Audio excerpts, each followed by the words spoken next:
I think if you were to take the 27 videos that I've done for 27 episodes of Frieren, I swear at least half I've said, how do you even figure out the best episode of Frieren? Because every episode seems like the best. We had arguably one of the greatest anime fights, period. Like, I don't. People call you a fanboy, people say you overhype shit. It's like, I don't care. I'm just spitting facts. Yet this episode, an oral exam test of just Siri just nah you fail, nah you fail, oh yeah you definitely fail. It's like there's nothing really extraordinary about it, but it says so much with the written quality. The idea that you can fail the MC, it's not bait, it's not but you know, like, no, she failed her. And the fact that, because we remember when she first signed up for this and they turned her away because they didn't like her like presenting what her qualifications, she literally didn't care. Fern had to drag her ass back, but Fern had to pass. And I thought for sure, I was convinced that we would have way more than we do. And right now it feels like there might only be 3 people who pass. Of course Fern, for obvious reason, because she did. Dankin, this is more, I think he can. I'm just hoping, because my boy deserves it. And I forget his name, but the one who can use clones. Those are the only ones who seem like have a chance at passing. I mean, one of which already did, mind you. But still, what a freaking phenomenal episode. I have a full live reaction to this week's episode of the wonderful Frieren over on my Patreon. If you want to see my full and good thoughts to this or any of these episodes, it's over there if you're interested. Now, like, where do you begin?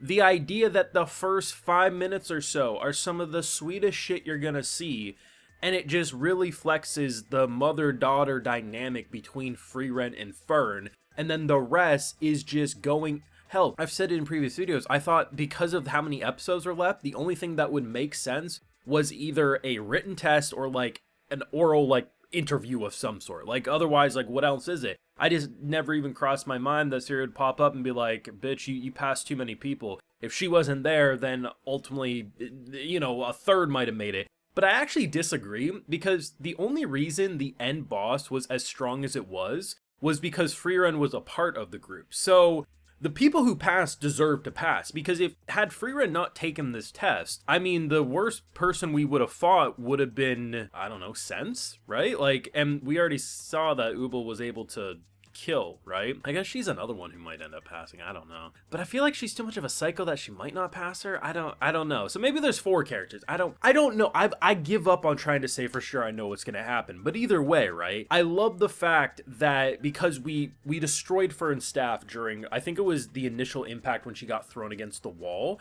And the idea that for Frieren, she may have no understanding of like sentimental value in a lot of ways. Now, granted, she does. She had the ring and different things, but in general, she doesn't have that natural like, oh, this was given to her by him, so then it's her precious staff. Like, sure, it's cheaper to buy a new one. Hell, it might be impossible to ever repair it, or if we do, it's not going to be good enough. But the idea that they start the episode off with Fern grumpy that they had a fight because, you know, she just doesn't get me. And the fact that she goes out of her way to get it repaired, it's not like she wanted thanks. It wasn't like she was trying to do this good deed. It was just like, it came natural, because even if she doesn't understand, and as it says in the flashback, there's going to be times where you are gonna get in disagreements with her because she doesn't get it. But because of that, it's the reason why she'll care more than anyone else. And these moments, and it's crazy, I think the only time that was truly almost a deal breaker for Frieren and Fern was near the beginning of their relationship, where it was the time when she was trying to locate the flower, right? It was like a month or however long it was,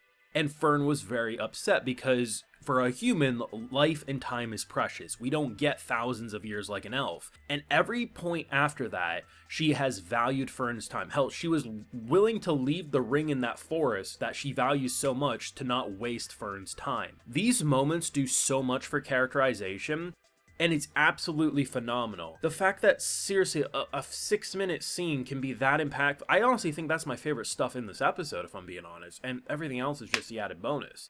So, it goes about as well as you expect for most people. Nah.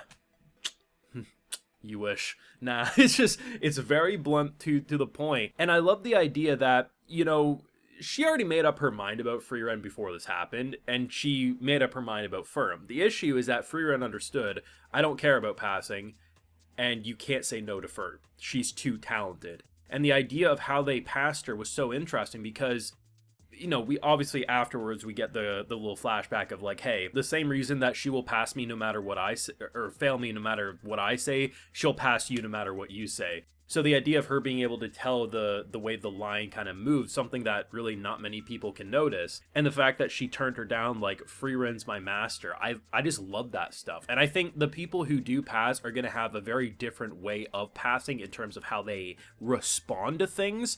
But legitimately, do I dare say it? Do I dare say it? I think I'm going to say it.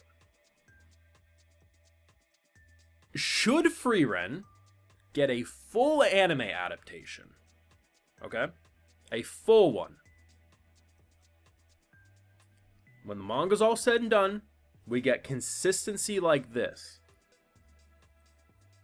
Perhaps this might be my new favorite anime of all time. Perhaps. If not, gonna be number 2. And if you know anything about me or the channel, I have never once, ever changed my number 1. And that's Attack on Titan. Manga, anime, that's my favorite story of all time. I've never said that about a single show other than that. But Frieren has the potential to do so. What other... I can't compliment it more than that. I really can't. There's just something so beautiful about someone who can say their favorite spell is this creation of flowers. That flashback with Himmel in terms of when he was a kid and her pointing out, just like, I don't get how this show is this good. Legitimately, like 27 out of 28 episodes in. And I truly don't think there's been a singular episode that dipped narratively, production-wise, the OST, the voice actors, like, even if this was a 28 episode, never seen anymore, the amount of development we got to see, not only of the original party, but this current active one, like, fucking, of course I'd go read the manga if it never continued. I'm not an animal. But the anime could still stand with 28 episodes as one of the all-time greats. You let me know what you thought down below. Who do you expect to pass? It's Denkin, the clone dude, and I guess probably our psycho girl? Maybe? That's probably about the only ones that make sense at this point, right? And I guess because they're kind of all at the end now, maybe that's why we'll be able to have a bit slower next episode to actually have some more interviews like we got with Fern. I don't know. But let me know what you're feeling down below. Leave a like if you enjoyed, subscribe if you're new, and of course ring that bell. And like I mentioned, we have the full live reaction over on my Patreon, and hey, while you're over there, I'll also give you a video shout out. So today we got Hune, E, Roscoe, Zeekster, Refac972, and Michael Latham. So I appreciate the support, everyone. Please take care and have a good one.